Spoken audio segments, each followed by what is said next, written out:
Από το Σωματείο Χόλμαρκ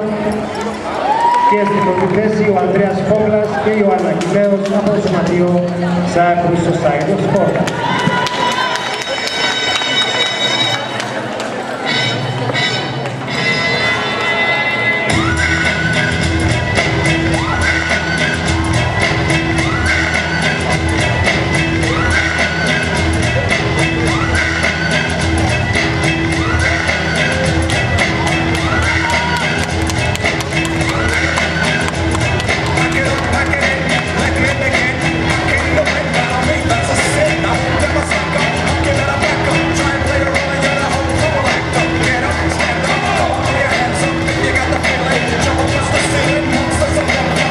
Και